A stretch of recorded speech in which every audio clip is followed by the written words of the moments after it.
মাম্মাম, এই দেখো আমি কিন্তু তোমার জন্য এগরোল বানিয়ে নিয়েছি। তুমি খাবে না? হ্যাঁ, তো নিয়ে নাও একটা।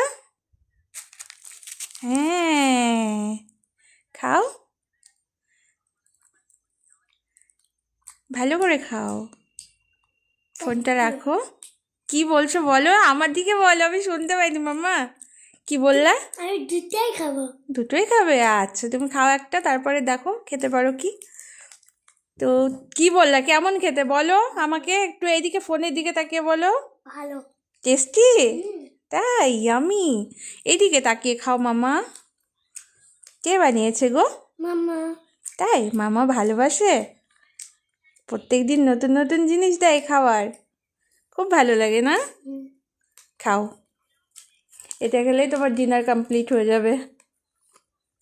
তো গাইস, রূপসোনা দেখো খাচ্ছে। তো ও তো প্রথমেই আঙুলে এমন করে দেখিয়ে দিয়েছে, দিয়ে বলেছে মামাম টেস্টি, ইয়ামি। ওতে আমি মানে এতক্ষণ ধরে এইগুলো বানালাম, আমার সার্থক হয়ে গেছে। আমার ছেলে ভালো বলে দিয়েছে। কোনো কিছু দেখবে বন্ধুরা, যখন রান্না করবে, সেই রান্নার খাবারটা খেয়ে অন্যজন যদি বলে যে না ঠিক আছে রান্নাটা ভালো হয়েছে, তখন না সেই রান্নাটা মানে এতক্ষণ ধরে করলাম, সে রান্নাটার একটা ইয়েই পাল্টে যায়, মনের দিক থেকে খুব শান্তি পাওয়া যায় যে না আমি রান্নাগুলো করলাম, যাদের জন্য করেছি তাদের ভালো লেগেছে। তো গাইস, রূপসোনা তো খাচ্ছে, খেয়ে নে, আমারটাও আমি খাই। তো তো বলছে দুটো খাবে, দুটো কি খেতে পারে বলো? আচ্ছা তুমি খেও, আমি একটু টেস্ট করি, দিয়ে তোমাকে দিয়ে দিচ্ছি। হ্যাঁ,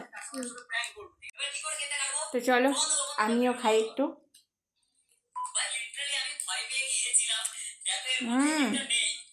দারুণ হয়েছে দেখো, রেস্টুরেন্টসের থেকে কোনো অংশে কম না, মানে ওখানে যা যা ইউজ হয় এখানেও তাই তাই দেওয়া হচ্ছে। জাস্ট একটু লেবুটা ছিল না, লেবুর রসটা দেওয়া হয়নি। তো খেয়ে নি রেস্টুরেন্টসের স্টাইলে বাড়িতে বানানো এগরোল, আর এটা বানিয়েছে কে? প্রিয়াঙ্কা।